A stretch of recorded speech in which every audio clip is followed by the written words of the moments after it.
Welcome to the Urban Wine Club podcast. Pour a glass, sit back, and enjoy the show.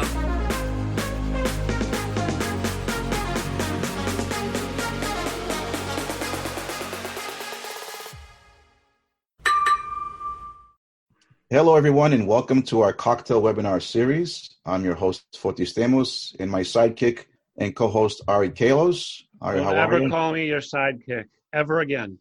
All right, my cowgirl, Ari Kalos. What's going on, Ari? How are you? How are you, Fotis? Good. Another anticipated segment. We just keep rolling out the cocktail webinars with such great feedback. And even though we've already had a bourbon cocktail webinar not too long ago, we definitely wanted to do another one because of our special guest. So with us, live from North Carolina, the brand ambassador for Fistful of Bourbon, our guest, Anthony Bohlinger. Welcome to the segment, Anthony. How are you?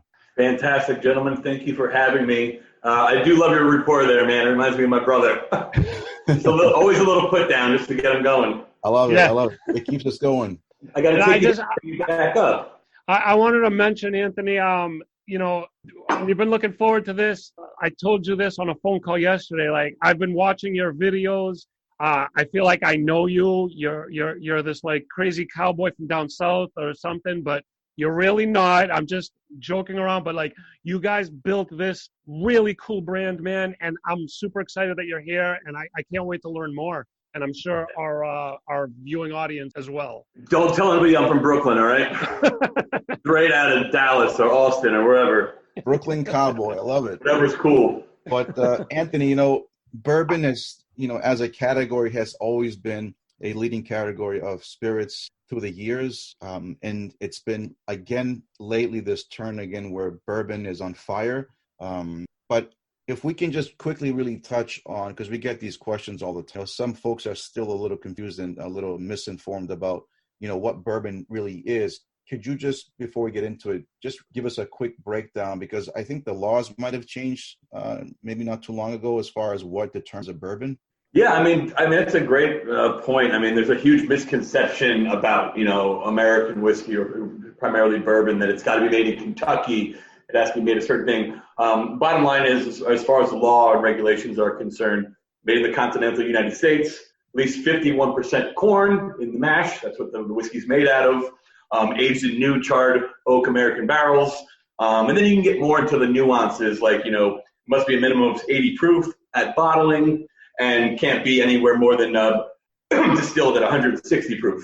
And there's a lot more little nuances there, but I think the main lesson for people to know that it doesn't have to be made in Kentucky. Kentucky whiskey is amazing, but if you can make you live in Wisconsin, you can cook up some hooch and barrel it. Doesn't matter. So having said that, now that things have changed, you have an interesting story personally yourself, and also this concept, this new creation.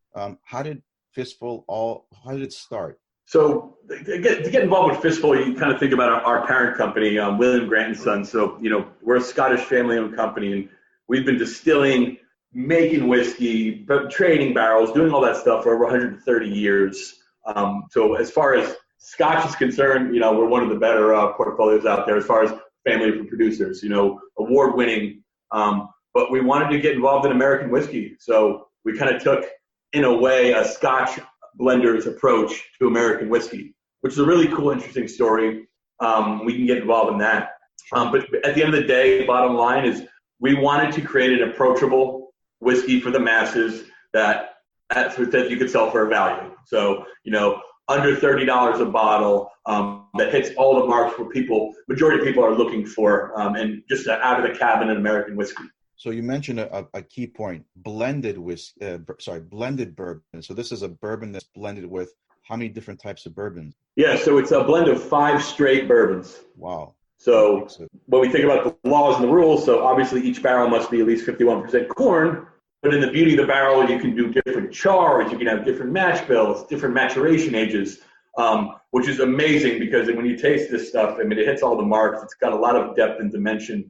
For people who don't realize what straight bourbon is, that's American. That's bourbon that's aged for a minimum of 2 years. So kind of right out, there's another great little point. I don't know if this is a new law or not, but people think bourbon has to be aged a minimum of a certain amount of time.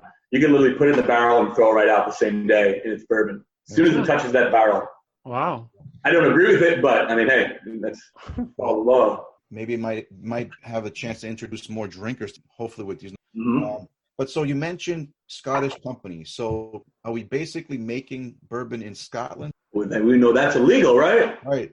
How do the Scottish feel about because obviously they have their rules on what happens there, but is it all done here in the U.S.? Is it partially there and partially here? So it was actually a cool process. So just to get in with our company, so we have 3 master distillers and blenders. Brian Kinsman is the man behind Glenfiddich. David Stewart, they're all rock stars, but David Stewart, I think, just hit his 50-year mark as the master distiller for Balvenie. And then our master blender is a young lady named Kelsey McKickney, and she's officially the youngest master distiller apprentice in the world right now. 27 years old. She's a Scottish girl. She's got one of the best palates out there, I think. So pretty much we told them we want to get an American whiskey. Let's see what you guys can do. So they kind of did a remote learning session where they took, they didn't know they wanted to go with 5 barrels. So basically, new make spirit, okay? Picked the mash bill on it. We picked how much we wanted to char the barrel. That's like the toast. It gives a lot of flavor when you age the whiskey. And they tasted that first barrel throughout its maturation. They got to that one flavor profile, and they did another barrel. This took a few years to do, obviously. And they kept tasting it and blending it. And then when they got to the fact on their 5th barrel, when they were blending it, they loved the flavor profile. Because what they wanted to go for is they did a bunch of testing before they started making this, or testing it out. And they asked people, what do you look for in whiskey? Flavor profile, age statement. And they asked a big, wide array of people. And so they knew what they were looking for. We're not going for a 15, 20 year or anything like that. We just wanted to make a really good approachable whiskey. Could be an entry-level whiskey, or it could be someone, listen, man, I've been drinking whiskey for a while now, and this is one of my go-tos, I've been sipping this before this segment, and I got to say, from aromas to textures and flavors, fantastic. Anything that you can kind of let our guests know what they're in for, some tasting notes expect when they're about to glass of this bourbon. Yeah, I mean, obviously, due to technology, you can always go on fistfulofbourbon.com, and it'll tell you kind of the flavor profiles of all the 5 barrel notes. But it's going to be kind of a sweeter style whiskey, super balanced. You're going to get a little green leafy aromas on the front end. You get a little bit of, in the mid-range, warm spice and nutmeg, a little bit of, obviously, toffee. And there's a cool little ending finish note. And I think that's due to one of the really high char barrels, rye-backed char barrels, like an alligator char. That's when the barrel's really, really burnt, almost scaly. You get almost a little bit of anise licorice, but not the bad black licorice kind. This is a really cool, adding a little extra nuance to the whiskey. Now that you mention that, I can kind of pick that up. It's funny how when you mention it, I can probably pick things up. Yeah, man, you talk to wine guys, and they're like, you get a little bit of tennis ball, barnyard, farmhouse, and you get fucking anything you want. But I mean, this is fucking whiskey here. You can't curse on here, right? I'm sorry. No, you can curse all you like. It's all good. But so we're gonna do a couple of recipes with you in a couple of minutes, right? You're gonna break down for us 2 really good cocktails. But a lot of cocktails that were classic are coming back again. See that Manhattans are becoming popular. Old fashions, like I've seen so many variations today of old fashioned, blowing my. They're getting really. So the 2 that we're gonna do with you today is written here. We're gonna do like a Southern lemonade. I'm not sure what I called it, but yeah, it's kind of like a lemonade. Southern lemonade, and then we have one more, right? We're doing a highball. Highball. So classically, so that's another question we get a lot of. What is technically a highball? So highball is just whiskey and soda. Whiskey and soda. Or sparkling water. Anyone grew up in the 80s or 90s, with a club and soda or something like that, you just get, the highball glass, fill it equal ways up with soda and whiskey, and have yourself a day. Yeah. Could you replace the seltzer water with like actual like ginger ale or some other type of? Yeah. Okay. I mean, there's highballs out there. I mean, at the end of the day, there's not a regular. You're not going to get screamed at if you order a highball with lemonade. A highball is just Highball is a frame of life, man. That's all it is, It's a notion. I'm But glad. yeah, you can flavored soda, anything like that. You can change out the whiskey for tequila, mezcal, gin. It doesn't really matter, man. It's a tall glass spirit and some sort of liquid. Because a lot of folks have thought that the highball meant a glass. Yeah, a highball is a glass. There is a glass, Yeah. but it's more to it. So it's the combination of whiskey. Yeah. The cocktail world is pretty insane, man. And there's a lot of arguments behind, the lineage of certain things, where the old fashioned came from, long drinks, short drinks, Yep. cobblers, all that stuff. And I don't want to argue with anybody, I hear you. Gonna drink it. Excellent. So why don't we move into the demonstration process, Anthony? Can't wait. I don't know if anyone can see this, or they're just listening. So I got to make some crazy sound effects, or what? Well, we're all watching now. We're going to watch on the video. For the podcast, don't worry so much about the visual, but I cut out any silence, so it's all seamless. Don't even worry. I don't feel like now the whiskey's going in the glass. You can hear that. I mean, you could do that. You could do that if that's cool. I'm good, man. I picked the highball because, first of all, it's a basic, simple drink, right? It's literally, spirit and soda, ice, maybe a garnish. And what I've been focusing on since I've been locked in my apartment for the last 6 months is using everyday ingredients that you don't need to be, James Beard award-winning bartender, chef, anything like that. You don't have to have a Whole Foods next to you. This is stuff that you should either have in your kitchen or you can get at the gas station, right? Nice. So I focus more on technique to showcase that you can use these easy ingredients, but if you build it right or you build it this way, you're going to change the whole flavor profile of the drink. And it's lessons that I learned, being a bartender for a long time, and I'm going to share with you guys. So Awesome. highball is super cool, man. When you get really nerdy, talk to a nerdy bartender at a cocktail bar, and you're like, what's your highball spec? You need to say that. How do you make a highball? And like, anyone worth their weight, I think, in a way, they'll be like, it's a Japanese style highball, the way we do it now.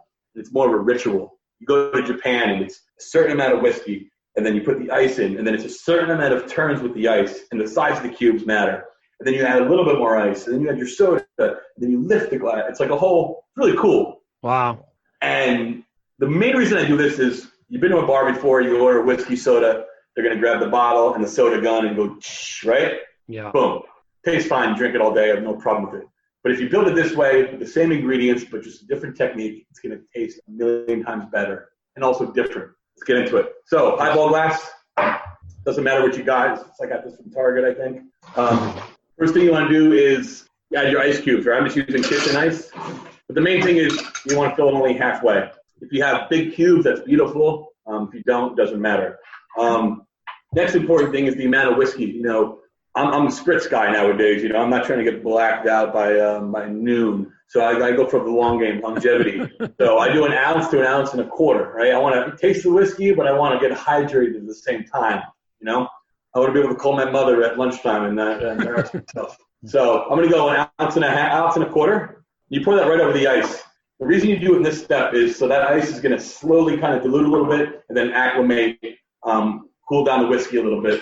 And then what you want to do is take your bar spoon or some sort of stirring device, and it's like just a few stirrings, just to kind of get the whiskey cool down with the ice. But keep the spoon in there for later. Next thing, you go about 3/4 up with the ice. Give me 1 second. Moving down here, let me get some soda water. Nice. I love the appearance. And then this is an important thing because this is the drink. You don't kill all the carbonation in the sparkling water with club soda. So I take that bar spoon, and I'm not pouring it down the spoon if you don't have to, but just down the side of the glass, semi-delicately. Interesting. This is what really changes the texture of the drink. Up to the top. Now you just take your spoon and just lift it a little bit in the bottom just to mix those ingredients. Pull it out nice and easy. So she said, no, I'm joking. So I got to edit that shit out. The most important thing about this is the aromatics, the garnish. You take a citrus peeler, a potato peeler, whatever you got, and you want to take a nice big swath of lemon, and you just express those oils over the top of the glass in the drink and dump it in. So you're going to get a really big, healthy bouquet of lemon oils, a little bit of the earthy, leafy notes from the whiskey, just really light and effervescent. Yeah. Obviously, this took me a couple minutes to make. You can make it in 30 seconds at home. It just elevates the drink. It's a little ritual to make it. bring it out to your porch in the summer or any time of the year, and you can just crush these all day. So, Anthony, 3 basic steps, right? What we noticed is, pour a third of the way with ice, put your bourbon in, you stir, put your other remaining amount of ice, then pour in your. Yeah, I would say probably the 2 most important things you want to do. You don't have to build it like I did, but I would say add your ice, add your whiskey. But the most important thing is gently pour that soda in down the side of the glass. And then that garnish of lemon, you can use orange, any citrus with the oils in there with big aromatics, always on top. That'll just explode the drink. So now that you said this, now I'm going to start paying attention to how they build. Wait, Foti, you froze out a little bit. Can you repeat that? I said, now I'm going to be that guy that goes and pays it to how they're making. Oh, yeah, you should. You should. Why not? Bartenders are going to love it, I promise you. or he's going to be one of those annoying guys who are like, oh, this guy again. I don't know. Or they're just going to make me bad drinks the whole night. Yeah, exactly. Don't ever mess with the staff. Cool. I looked very refreshing, very tasty. Like, I'm real jealous right now. Yeah, I mean, listen, I'm a beer and a shot guy. That's kind of my deal. I just want something quick and easy. And I love this, I love to drink whiskey, neat. But if I want a little, a little hydration, rip up a highball real quick and just absolutely, yeah. Do a little pop. Yeah. You want to go next one? Yes. Sure. So this one has a little bit more ingredients, but at the end of the day, they're very simple ingredients. And the same thing is focused on technique. So at the end of the day, we're making a lemonade, right? But we're using fresh ingredients. So anyone who's, listening, you bought lemonade in a carton, tastes a certain way. If you make fresh lemonade at home with good sugar and good lemon juice, good water and ice, shake it up. It's a game changer, right? So this is going to be just kind of a nice citrus forward whiskey lemonade. I think we were calling this silk pajamas. At the end of the day, you don't need crazy bar tools. You need some sort of pint glass and something to muddle with. So start with a pint glass. We're going to add 3 of lemon, boom. 2 slices of orange, boom. You could take a little bit of white granulated sugar, or you can use simple syrup. I made a little simple syrup, just equal parts white sugar and water. Cook it down a little bit. Add some vodka to it. It'll last you a month. Depends how sweet you want it. I like things kind of drier, so like a 1/2 ounce. If you're using sugar, just take a tablespoon, cut it in half.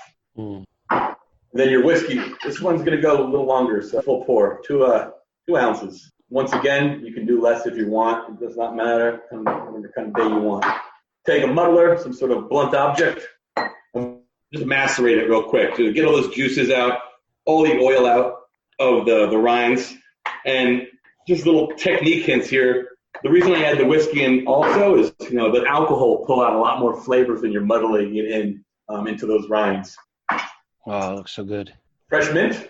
I don't like muddling mint because I don't want to, be talking to somebody at the bar and there's chunks of mint in my teeth like a lunatic. So take a little bit of a club of mint, give it a little smack, open it up, drop it in. Angostura bitters. Most people have that at home. If you don't, it's kind of a staple for all classics and modern classics, kind of your salt and pepper for cocktails. And it's a little bit of backbone, a little bit of bite. A couple dashes. Fresh, lovely ice here. Today, you don't have to drink. You can literally just put it in here and stir it around and mix it up. The reason I shake it, I'll also do the technique. When you shake it, you're adding aeration and bubbles into it. It's all going to change the mouthfeel. It's the bottom line. Stirring a cocktail versus shaking a cocktail. Stirring, it's going to be more viscous and syrupy. Shaking, it's going to be a little lighter and airy. Big old Jersey boy shake. And I like to put this in a fun little tiki cocktail glass. Why not? I'm not going to the beach anytime soon. And then you can do 2 options. You can do the old just pump and dump, pour it in, or you can strain it out. I personally don't like pulp in my orange juice, so I don't like pulp with fibers in my drinks. So I just take a little tea strainer like this, a nice kind of autumn sunrise color. Oh, yeah. And then we're just going to top it with club soda, just to kind of lengthen it out, thin it out a little bit, and give a little bubbles. And then just like we garnish the highball, I'm a big advocate of garnishes for a reason. Garnishes add aesthetics and a cool appearance, but also it adds aromas. And we all know we smell way more than we taste, right? Yeah. So take a lovely little bouquet of mint, slap it around the top of the glass. That's another little cool technique. It's going to give a real vibrant mint aroma. Dump it in there, and now you got your party. That is one good-looking drink. I can't see the actual liquid, but I saw the color when you were pouring it. Looks so good. This is a super easy cocktail at the end of the day, man. And if you don't have fresh fruit, take some orange juice, take some lemonade, throw some whiskey in there, top it with some sparkling water. That's all you got to do. Oh, man. So, cheers. Cheers to you. Going back real quickly, Anthony, I saw you smack the basil A mint. in your palm. The mint. The mint. What's behind that? So The smack. a lot of herbs have essential oils inside, right? And they need a little talking to activate the oils and the aromas. A little cool thing you can do at home, and this works with basil, mint, sage, a lot of herbs. You just pull it out and you smell it, and then you give it a little smack, and then you smell it, and it'll accentuate the smell, the aromas by tenfold. That's smacking. Beat the shit out of them. No, that's really cool. I wish I had one of those right now, but sure. I was going to say, it looks so good. But it seems that lately, bourbons and whiskeys can be so versatile in so many different cocktails, anywhere from different types of martinis, different type of mixed drinks. It seems to be now like there's so many cocktail lists that we were able to see when we were pre-COVID. And I just started to see the extension of these cocktail lists. Like it was, before you had a handful of options. Now there's a dozen options on a cocktail list with whiskey and bourbons. Yeah, it's pretty overwhelming. But there's a hope, and there should be a rhyme or reason behind that. Like for classics, prime example is Sazerac. Okay, you need a rye whiskey for Sazerac. You wouldn't put a bourbon in there. And maybe a whiskey sour, you generally use bourbon. Or a brown derby, you'd use bourbon. So, but at the end of the day, you should trust that the bartender or the bar manager or whoever is making these cocktail lists are hopefully using the products they think showcases best in those drinks. Right. Like a lot of people you'll see fireproof, barrel-proof, 100-proof whiskey in their cocktails because they might be under the impression the higher the alcohol, the more it's going to showcase and not get buried in this. When you start mixing with a bunch of different ingredients, you might lose that nuance of the flavor of the whiskey. It's just like, the chef using the right seasoning behind there. There's, I don't know how many whiskeys are out there, man. 4,000 in America right now, and different variations of those. Probably, if not. But and back to kind of why we created this whiskey is, for me, I like to drink my whiskey straight. This does not kill me. This does not burn out my palate. It's 90 proof. Gives you a nice little kick. But also, you can put it in cocktails, anything you want. Simple cocktails to crazy 20-part, insane modern cocktails, and it'll still showcase through. And that was a big lesson we wanted to make. Big thing we wanted to make sure we did when we created this brand. And I'm sure you probably mentioned this in the beginning of our segment, but this year is the first launch of Fistful in this market. Yeah, so we were originally going to launch in March, and obviously, Mother Nature said no. So we relaunched in September 14th, so just about a week and a half ago. So this is brand spanking new. So new. That's awesome. And you guys did a great job with all the branding. I mean, I'm just going to say, if you guys haven't seen it yet, go to their website, go to their YouTube channel, go to their Instagram, and just look at some of this, the commercials they made, the videos. Look at Anthony's videos because that's the first taste I got from Anthony, and I was like, "Whoa, this guy's crazy." So you got to watch this because it's great. The branding you guys do is great. You get such a feel and a vibe, and it fits so well, and I love it.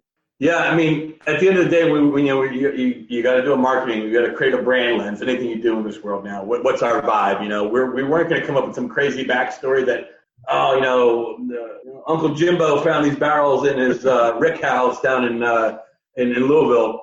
We want to create an approachable brand at a value, but we want to have fun with it. We take our brand, our craft seriously. We're double gold in all these awards, San Francisco, International Spirits Competition. But my main focus is if someone comes on our social media page, I don't want to see a bottle of whiskey next to a campfire.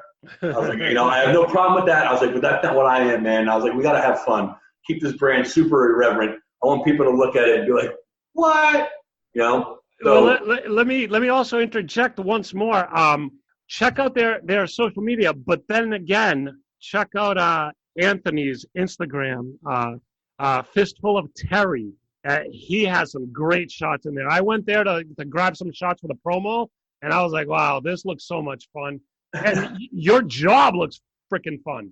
You know what? It was fun when I got to be on a plane and travel. Now I'm sitting in my apartment. I'm joking. No, I'm having a great time.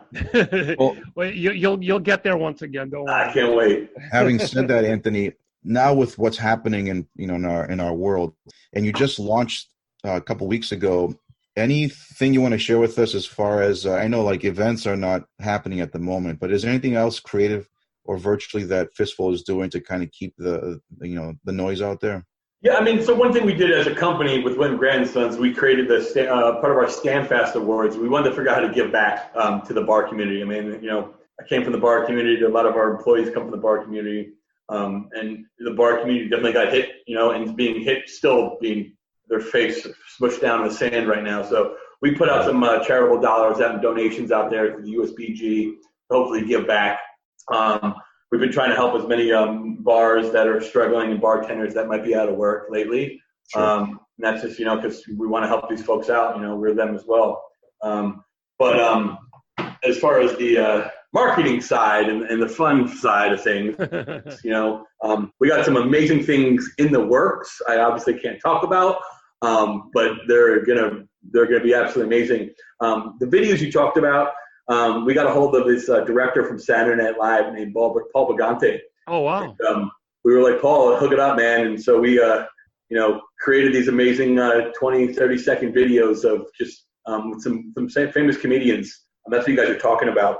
And just filmed a really fun, irreverent style, Wild Wild West, Yeah, it totally gets you. Like, it's so, like, it fits and it's real. Like, when you talk about production value, this is like the real deal stuff. Oh yeah, man, there's real deal actors. A lot of these guys are on HBO, but it's not like a goofball thing. It's like they actually are serious, but it's just like what is going on here? But we're gonna be broadcasting off of like Twitch and Hulu. So hopefully you see these commercials everywhere. Oh wow.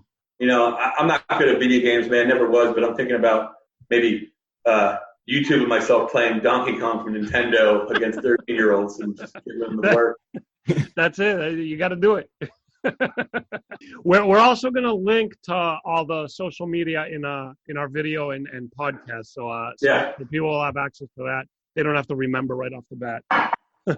But Foti, what else we got cooking over here? I think we can kind of open up this part of the segment with questions and comments for Anthony. Sure. Yeah. Right. Let me open up the chat. We got a couple of questions. Let me notify everybody that they could ask questions in the chat, and feel free to ask any questions. All right. What we have so far, can you add flavoring or color and still call it bourbon? I think so. You can add. First of all, obviously we don't. All of our stuff's 100% legit. As far as coloring, I don't think you can. No, I think that's it's still not good. Is that right, Frank? No coloring, no caramel coloring. No coloring. No, yeah, you can't add any extra flavoring. For example, like Jack Daniel's, they run their whiskey through charcoal barrel. What is it? A maple barrel? Yeah. What the hell is it called? Maple Palace. And that's after distillation, so it adds a little bit of flavor. Nothing wrong with it, but that designates it can't be whiskey, American bourbon. So that's they consider themselves a sour mash. Boom. Cool. All right, I got one more. So this is personally to you, Anthony, your favorite way to drink bourbon. And I think you addressed that. I'm not sure.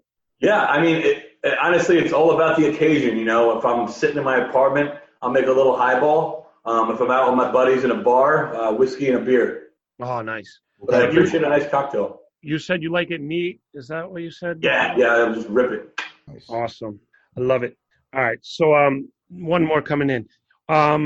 Does it matter where the corn comes from? Any specific type of it? It 100% matters to the quality of the product. If you ever go on, you can go on YouTube and watch, they're a little boring, but if you really want to learn, you can look at the whiskey process. When these big containers, these trailers come in with their corn, a lot of the distillery, the houses with a little bit more technologically advanced, but all that corn is tested, for water content, density, to make sure it's all of high quality before it even gets mashed up. So the corn 100% matters. Interesting. All right. So this person says they're old school bourbon drinker, and they're like, prices have increased so much in the last few years. Is there any sort of reason for that? Do you know? Yeah, my rent also went up in the last couple of years, man. Part of life. Oh, man. Exactly. Yeah, the cost of goods goes up. But, I mean, at the end of the day, man, we have over 100 years of experience making whiskey, and I think we're pushing this thing for, depending where you are in the country, $19 to $22. So you talk about what goes into it, I think that's a solid value. That's an absolute good value, like absolute good value. Yeah, I mean, spirits go up. I mean, there's tariffs, there's taxes, there's insane stuff behind the scenes of this liquor industry. The workforce, their rates go up.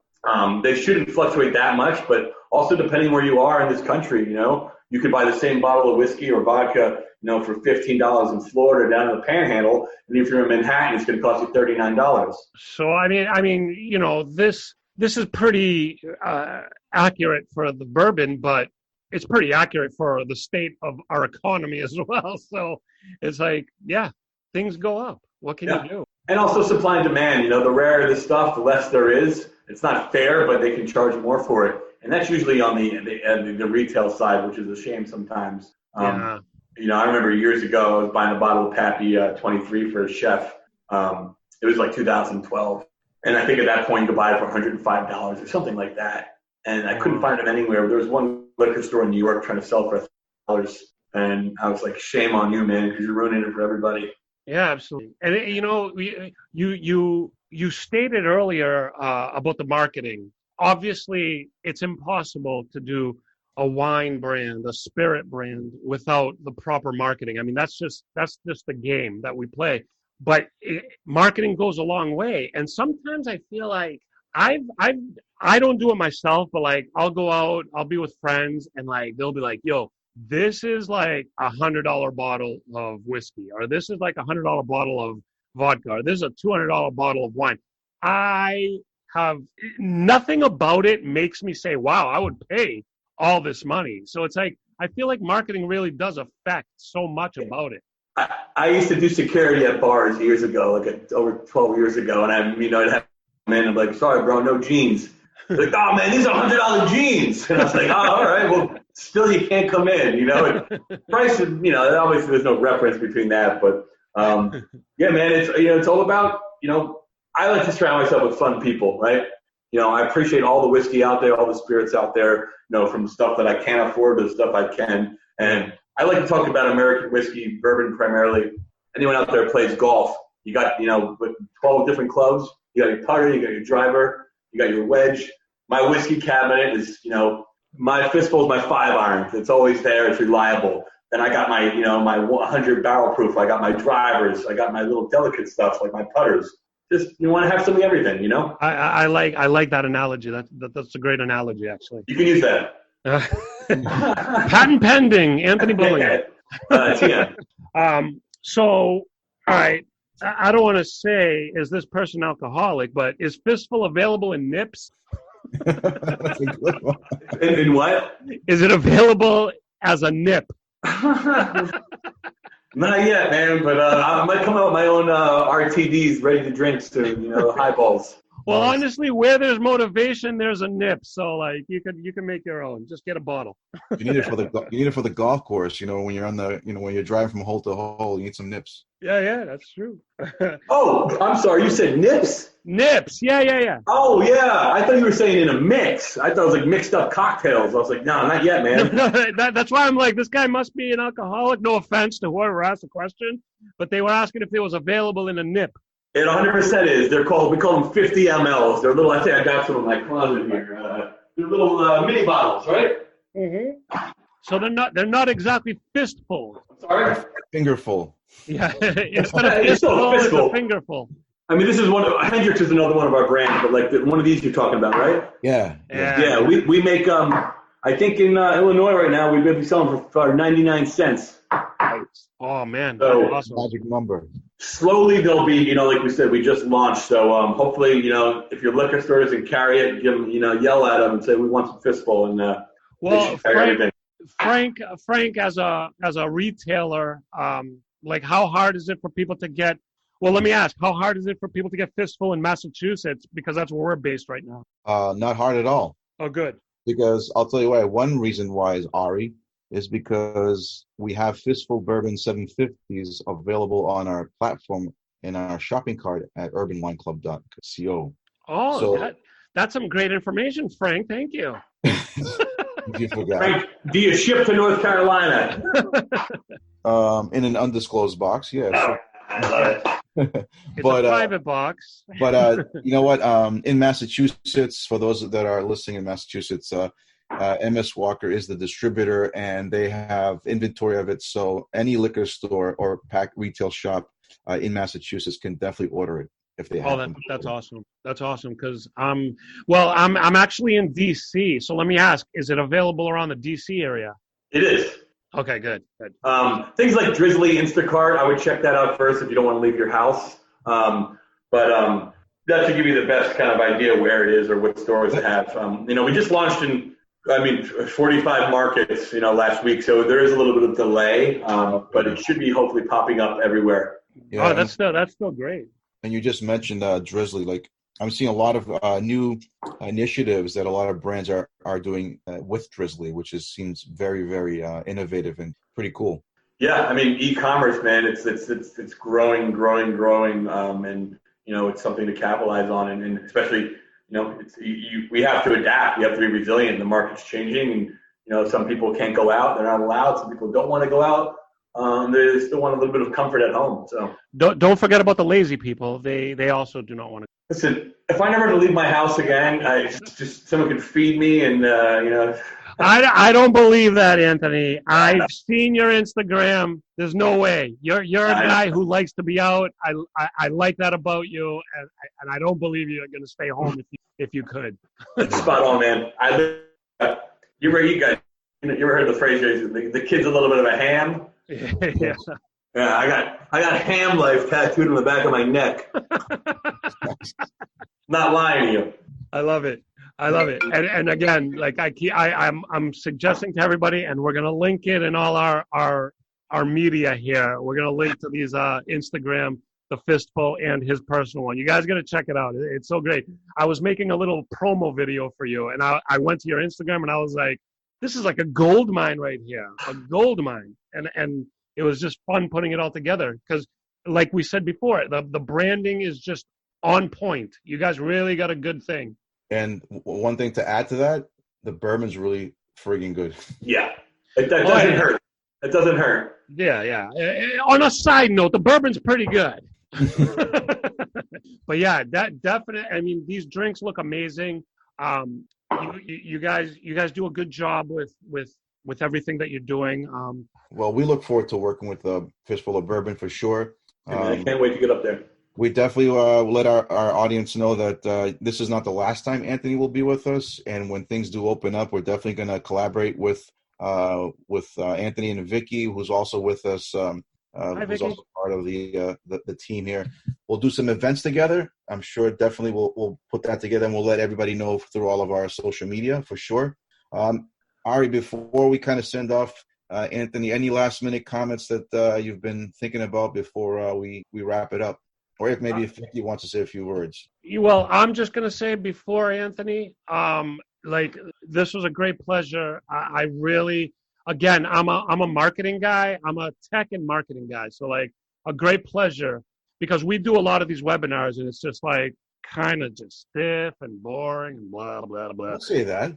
No, I'm just saying, no offense to anybody. I'm just saying. And this was a great pleasure because you guys really do. You set out for something and you're doing it right. Went by quick, man. Got nothing to do. You guys want to hang out and talk or what? Yeah. Absolutely, man. We gotta do another one. You think up a few more good cocktail recipes, and we'll get back on it. And then when this whole mess of a year is over and things get back to normal, 100%, man, we're gonna go live. Man, I'll take you guys to a Yankee game. We'll have some fun. Oh, Whoa, yeah. whoa here. We're Boston people. Check out some winners. Come on. No, I'm joking. Joking. I love that. I love it. Ari, why don't we unmute Vicky for a couple seconds before we end off? Oh, I'm sorry, Vicky. Did I have you muted? Yeah. There she is. Hello, everyone. Hi, Vicky. Oh, I have to say that I've spent the last half hour just cracking up every couple of minutes. Anthony, you were hilarious, and I have to say you breathed a breath of fresh air into my day. So thank you. Absolutely, you did. You're welcome. We want to thank Vicky from our end for helping us put these webinars together. Thanks to your entourage, this makes it possible for us, and we're always constantly looking for the next best thing in the industry. So thank you, Vicky. Oh, my pleasure. Anytime, especially for you and Ari. You give me a call, and I'll be happy to wrangle up any support that you need. Awesome. And I just want to say again, Anthony, this was great. Thank you so much for the brand, for the personality, the knowledge that you brought. Thank you for the recipes. You're a great host. We appreciate it, and we look forward to having you again. Keep it coming, man. I love it. I love it. Shower me with that love. I love you, man. You guys are awesome, man. Cheers. I feel like we've done this before. Cheers. Old friends. All right. Cheers, everybody. Thanks, everybody, for watching. Stay tuned for the video. It should be available tomorrow, and the podcast as well. We will see Anthony soon, we hope, and live, hopefully soon. And thanks, everybody, for watching, listening, and tuning in. Thank you, and bye-bye. Thank you. Bye-bye. And Harry Potter has left the building.